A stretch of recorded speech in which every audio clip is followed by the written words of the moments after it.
Hi everyone, Alex here. I'd just like to take a moment to thank some of our patrons. Charlie Hagelin, Jason Dawson, How Should I Know, Tonya Downing, Negev, Molly Whalen, Bonster, Richard Drum, Ben Stillwell White, Ren Martin, Nancy S, Megan Schreiber, Keller, John Cantwell, Mel Barsana, Linny, Dan and Heather Norbury Montalto, Lucas Rosell, Anne, Katie Lannon. Thank you all. We really appreciate your support. If you'd like to join them, go to www.patreon.com/rustyquill and take a look at our rewards. Special thanks to Shard Angel. May no one expect anything from you. Ever.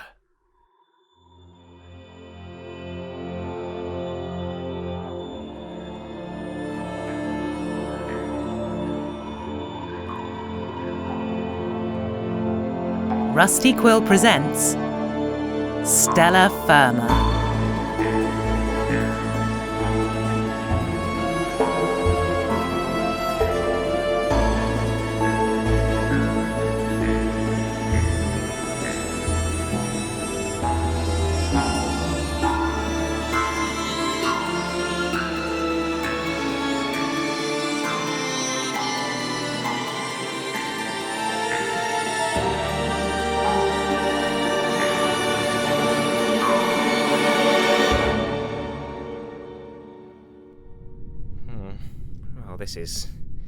This is tricky. I'm pretty sure the Hermit Crab sales meeting was a total disaster. Then again, I've only ever been in meetings with Trexel, so how would I know what success looks like? Anyway, that would mean that Trexel was, in part, right about the approach, and that makes no sense at all. Oh, Board, Trexel, is that you? Trexel, what are you doing in the wall? Is that a hatch? Do you have a secret Trexel hatch? Override detected. Vocals muted. I'm number one! Ow! Oh, just seriously! Just push! Ow! Let me... No, David. We have a secret standards hatch. Oh, no. Number 48 and I felt it was time for us to have a little visit with you. You felt it was time. I had a booking for us at the Executive Bistro. You know how hard it is to get a booth there. Can we please not do this here? You owe me is all I'm saying. Fine. Okay? May I please continue? Thank you. Now, David, you have been a subject of interest to us for some time. Of interest? Why am I of interest to you? And it is only thanks to us that you and that troglodyte Geistman have moved up in the world. We have big plans for you, David. Oh, plans, is it? Well, in that case, maybe I should add +1 clone to the next dinner reservation. Please! Can we just not? Let's cut to the chase then, David. You are part of a larger set of events. You don't need to know what. All you need to know is that we can offer you some protection. Oh, okay. Well, first, could you take me away from Trex? Still talking. But when we start looking into the files and find our progress blocked by Imogen, well, we start to ask ourselves if there isn't something else going on. Perhaps you and Imogen already have an arrangement of some kind. Well, no, I don't. Whatever the case may be, our plans will move forward, regardless. But our protection only stretches so far. And if you seem to be more of a liability than an asset, then, well, I'm sure you don't need telling what will happen then. No. Wonderful. Well, I'm glad we understand each other. And would you look at the time? We might still make our booking.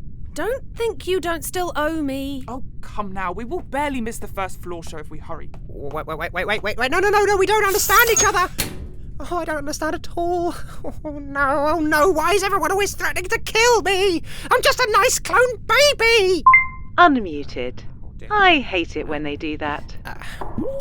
Oh, David. Here he is, King David 7, up on his big king cloud. Oh, I'm in charge. I'm David 7 and I'm in charge. Trexel. What? What's wrong? You're all weird and pale, other than the regular weird paleness that you already had. Standards. What are you talking about? What are you blabbering about, you fool? Hole in the wall. What hole in the wall? Standards came out. What are you talking? Standards. What? Standards. Standard spoke to me. Stella Firma can neither confirm nor deny any secret hatches. They visited me in my little room. You were visited by standards? Yeah, yes. Did they come through this door, or did they come through a hatch in the wall? Hatch wall. That's hatch. their official route! What did I just say? Why do you always get what I want? Standards doesn't bother to meet me. Oh no, why would they bother with old Trexel Geisman? He's just a piece of trash that we can flush out an airlock. I think. You think you're better No, than I me, think don't you, David? I think they threatened me. Oh, they threatened you. They never bothered to threaten me. What? At least not directly. I never got visited by them. Maybe a memo. On a good day, maybe a memo. But this was a bad thing. Yes, please take the standards. Be threatened by them. I don't want. Don't let me take anything from you, David. No, you've earned this. You've earned this attention from standards, and I hope you're happy together. No, I'm I not. hope you're happy with your new friends, standards, David. No, I'm not. No, I don't think they're my friends. Anyway, shall we just? Right, Shall we just do the? I don't know. Shall we just do the brief? Do you want to work out how to sell to somebody with standards? I need no. Explaining things to you, David. No. And all right, it didn't go as well as maybe it could have. No, it didn't go well, David, did it? They just had so many. What happened? What happened, Well, they David, just- when we used your approach? Well, they just had when so we went many- to the client and we said, why didn't you just tell us But what you want? they wanted so many things, and a lot of them didn't make. A lot of them were mutually exclusive, and some of them were.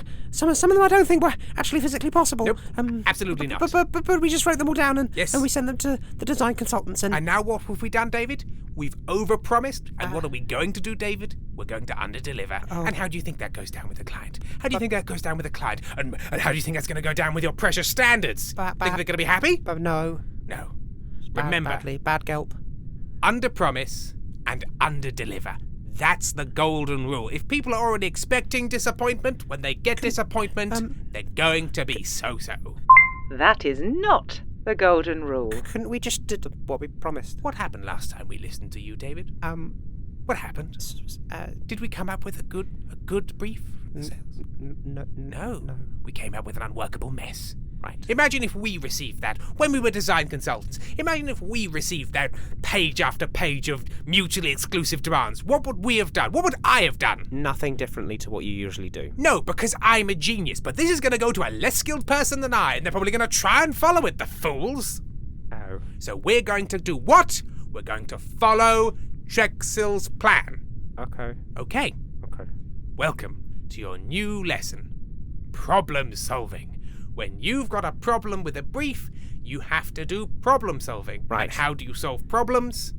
Think You carefully about them and... ignore them, David. Right. All the things the client said to you could have been solved with one quick fix. Click here. Number 7 will surprise you. Okay. Ignore the problem. Right. It's not real if you don't acknowledge it or believe it's there. Oh, okay. So we're going to keep that in mind, David, for this whole session preparing for this next client. Right. So, what's the client brief? Initiating. Okay. So this is from Bifrost, pronouns of we, us, and they, and they want a factory planet for building stars. Okay. Right. So their likes and dislikes is so they like the cold, barren void. It is comfortably vast and flawless. And they dislike fleshy creatures, except as snacks. Okay, wow, that's a big mood, but okay. If they were an animal, what would they be? They would be a human, and that's in scare quotes. Okay. For reasons. Ominous. Okay. Their greatest strength is making cold honey, because it's a fantastic fuel source. Honey? Cold honey. For a fuel source? Yes. I've got to ask a bee about that. I mean, Bifrost knows about it. Frosty bees. Oh, there are frost. Oh, sorry. I wasn't listening because you were talking, and I meant yes, it's a frost bee. Yes, the honey of the frost bee is one of the most potent fuels in all the planet. In fact, I think Stella Firma is relatively concerned about them as a universe power because they control their own power supply. They don't need any generators from us. They can just cark out their own fuel. Frost bee honey is stupid. Hooray for Stella Firma brand nuclear generators. Yeah, and they want to build stars. I think this might be a hive. Because Are we talking to a collective here? They're plural pronouns, so their greatest weaknesses are pretty shiny things. They are very distracting and have often stunted our advancement. That's the only thing keeping them back. Yes. You know, in the great universal game that Stella Firma and many other groups played, like Bathin, of galactonium plays. You know, he plays it poorly, but he plays. And the Armored Bears of Svalbard and the Megatrons. The Bifrosts are, well, yet another player on this stage. Right, and they've come to us for a star building planet. Yes, and this is tricky because we do need to respond to this because they have a lot of cash, and as I mentioned, they literally produce fuel. Stupid fuel. That's useful. That's handy. You don't want to annoy those people. You know, let's mess around with the Megatrons. They're going to try and blow something up. Guess what? You blew up something I made that looked like what we were, but wasn't. Ha ha ha. We win, because they're stupid. But when you've got a big set of bees that can make fuel, just don't get involved. But they've come to us, David. They've come to us, and what have they asked for? They've basically asked for Stellar Firma. And as we learned from last time, whilst that did deflect an attack from the Megatrons, if I do that again, people are going to be really angry. Hartro might find 3 feet and put them in your mouth. If not 4. So how do we address it? Think of the lesson, David. How are we going to address so we just this need to problem? Solve this problem By ignoring it. we lost the brief in the mail. We go into the meeting and we say, I'm sorry, I didn't know something was on today. And who are you? And then we're like, oh, we're the Bifrosts. And we'll be like, oh, well, I'm sorry, we haven't got time for this meeting. It wasn't booked in. Can you come back in? Never. Can you never come back? No, but then they can't give us their money and they might withdraw their fuel. David. We've already taken their details. You just withdraw it. What are they going to do? Ask for it back? Yes. Oh, they might ask for it back. Okay, so we need to give them something to go away with. And no, sorry, they do also remember they dislike fleshy creatures except as snacks, and I don't want to become a bee snack. Nobody wants to be a bee snack. Now, So I'm sure get if them out of the room first. if we sacrificed ourselves for the greater cause of Stellar Firma, no one would be sad about that, other than you and I. No, I would not be sad to sacrifice myself for the great cause of Stellar Firma. But, David, having said that, I personally don't particularly want to be eaten. Nor do I. If I'm given an option of various things, being eaten is not one of the ones I would pick, probably. So how do we ignore this problem into solving ship? We technically fulfill the brief. Oh, interesting. So they want something that builds stars. Now, I'm assuming they want a big star-building factory to build actual stars. Much like Stellar Firma's planets orbit around. building floor, yes. But maybe we make them a factory that builds model replica stars? Oh, interesting. Now, you can actually engage in something that we call fine print. Right. Oh, it's so small. Oh, it's not what we said in the room, but it's what you signed. But the trick is, David, getting people to sign things without reading them. Right. This is another problem ignorer. They're like, oh, what's that at the bottom? You'd be like, don't worry about it. Here's another glass of pure ethanol. And Right. then all of a sudden, they've blacked out, and you've gone through their wallet. Do not distill and serve your own ethanol to the client. Right. So basically, what you're saying is we'll tell them that yes, of course, we'll build a factory for stars, and then it will say asterisk, asterisk, asterisk, and then down at the bottom it will be like asterisk, asterisk, asterisk. Yeah, and then stars may not be representative of this. Not even there, David. Oh. It is asterisk, see appendix. And then you look for the appendix, and there's just a piece of paper that says, please mail this address for appendix. You mail that address. It bounces back. Of course it does, because it's been spelt wrong on the form that you've got. You work it out because you're very, very dogged. And you get the right address. It goes through and it says, this inbox is full. I'm very sorry. But then you find out who the manager is because you're dogged and determined and you're going to get this right. You get into contact with them. You get a message saying, I apologize. I'm on holiday forever. So you find their assistant and you email them. And guess what? You've died. It's Oh. taken so long that you've died of old age. Right. Nobody has to give you that appendix because guess what, David? It doesn't exist. Okay. Right. And then potentially, but by the time they've even found that, even if they are some sort of immortal super bee, Then they'll still be bound by the legalese. yes, and also the The warranty. legalese are a species that we harnessed long ago, and they write the smallest fine print because they've got tiny little hands. Ooh, tiny little hands to write the tiny little print, and we're going to hide it in our hives. Right. Okay. So to combat the hive of frost bees, we have our own hive of legalese, and Frost bees and legalese. Who will win? The legalese will. That. I hope so. That's Otherwise a we're theme tune, and you can keep it. Okay. Right, In fact, can we workshop that into a Holovid show? No, I'm Legalese versus frost bees. I'm just going to take the theme tune. Yes. And for later, I'm going to open this drawer. Oh, I'm okay. just going to pop the theme tune in that drawer. In the drawer. Is there anything else in the drawer? Anything found in there? No, not yet. Not No, yet. That's the best idea that we've had in the drawer. Oh, it's going in the fun ideas drawer. The good idea drawer. Yeah. Close the door. Never get things in the fun ideas drawer. Well, there we go. And we're back in the room. Destroy the drawer. So, we can say to Bifrost that, oh yes, of course, we're going to make this planet for Absolutely. you, and it's going to build, technically, stars. Yep. And that's all good. That's all good. Okay. As long as they sign in the room, it's fine in the room. And you can take that to the bank. Right. Idiom coined.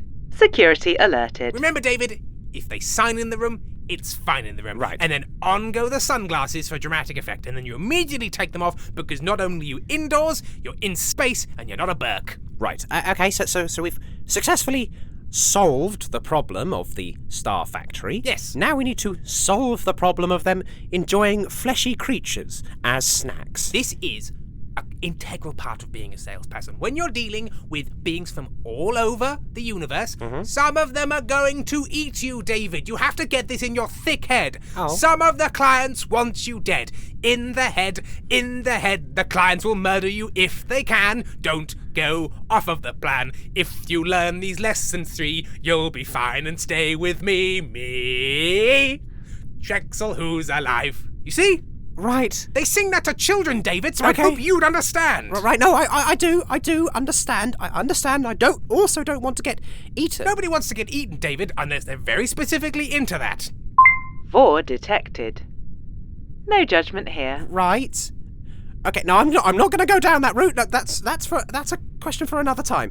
But okay, how do we not be eaten by the Bifrost? Okay, so you can't go in there and obviously not want to be eaten. You can't turn up with armor or weaponry. It sets a real weird vibe in the room. I Right. should know. I've been to plenty parties armed, and people do not like it. Right. Okay. So you've got to present yourself as a willing supplicant, but always being light on your feet. You've got to learn the dodge. Right. Being a salesperson is as much a physical task as a mental one. Wait. So you're saying we literally go in. Yep. And every time the Bifrost tries to eat us, It'll dart. we it'll avoid dart, them. yes. You Yeah, dart so and dodge. we jump out of the way, You dart and you dodge. and that's it. We And that's it. just be faster than the bees. Well, you can also, try and butter up the bee. Not technically. Pour butter on a bee and it will eat you because it's like, dinner time. Yum, yum, yum. Oh, actually, no. What does Bifrost? What do they not like? What do they not like? What's on their dislikes, David? What's on their dislikes? They dislike fleshy creatures except as snacks. Unfortunately, that one doesn't really help. No. Think about it. Inedible, fleshy creatures. We need to get into the room. I have it, David. I have it. Right? Herd immunity. Have you ever heard of herd immunity, David? No. Actually, what is it? Let me tell you about it. What you need to do is protect yourself in a herd of things. The Bifrost, they don't know what humans look like. How many times do you think a Bifrost has actually met a human? There's not that many of us in the grand scheme of things. Probably. So what we do is we get a large collection of other fleshy creatures that are deadly poisonous. Right. They've got big stripes on them. They're weird colours. They pulsate in a certain way. And then we also paint ourselves weird stripy colours to denote natural poisonosity. And then we cover our mouths. Who's talking? I can't see. Maybe I'll eat this fleshy creature. Oh no! It's an inedible one, and that's my weakness. Inedible fleshy creatures. So- I won't eat anything, because anything could be a risk. Quick question. Go ahead. What if they eat one of these poisonous creatures and die? That's their own fault. But then they can't give us any money. David, I can extract money off a corpse like you wouldn't believe. Yikes. Okay. How about maybe as a potential? And I know it hasn't gone very well last time, so I'm just gonna. But they want to eat fleshy creatures as snacks. Yes. So snacks. When do you have snacks? You have snacks when you're bored and hungry. Okay. So while we're talking to them, we keep them entertained by talking to them. That's good. We can do that, right? We're Very entertaining, David. Yes, exactly. But we just keep them full. We fill them all up with other sorts of snacks, Are right? you saying we sacrifice other creatures to them as we sell? I like that. That's sort of mythical. As we're telling them the things we're going to do for them, we're pushing fleshy creature after fleshy creature towards them. Dumb, simple animals that they can feast on so that we, the higher sentient beings, may live and sell. They will die so we can enjoy the fruits of their corpse labor. That's a plan, David. I'm going to submit that as the David 7 plan. Wait, no. When people do this in future, No. in future meetings, when they're sacrificing hundreds, if not thousands of animals to the slaughter of commerce, they'll say, I'm doing a real David 7 here, and they'll remember you. Can we make it the Trexel and David plan? No, I'm But not taking any credit for this one, David. You could get credit for once. You maybe Standards will visit you. All right, tell you what, we'll call it the Trexel Geisman Special. How's that as a compromise? Oh, you've twisted my arm. You see? Deals! Yes, deal. You've been dealed. I've been dealt Take with. the deal. I'm taking the deal. Here's the deal. Thank you very much. I've taken the deal. It's a Trexel Geisman special. So, shall we go and do a Trexel Geisman special at the Bifrost? We've got to order up the animals, David. Okay, but the Imogen, we want a collection of animals. Please make them quite adorable. Big eyes staring at us, hopefully saying, why? Generating adorable chattel. Was that super necessary? Well, I don't know what the Bifrost's like, but I know when I'm eating an animal, I wanted to ask why. Okay. Right. Well, off you go with the Trexel Geisman special. You're leading again. We'll see how. Here they come. Yep. Come on, my lovelies, come on. Oh no, they are so adorable. Look at their little faces. Oh, I am. David, help me corral them towards their doom. This is terrible. Bifrost, guess what adorable snack I've got for you?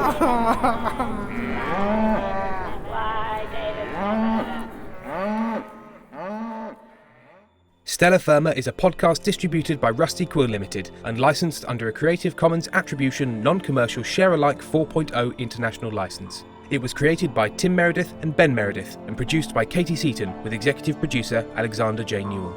In today's episode, Imogen was played by Imogen Harris. David 7 was played by Ben Meredith. Trexel Geisman was played by Tim Meredith. Number 1 was played by Amy Dickinson. Number 48 was played by Rachel Meredith.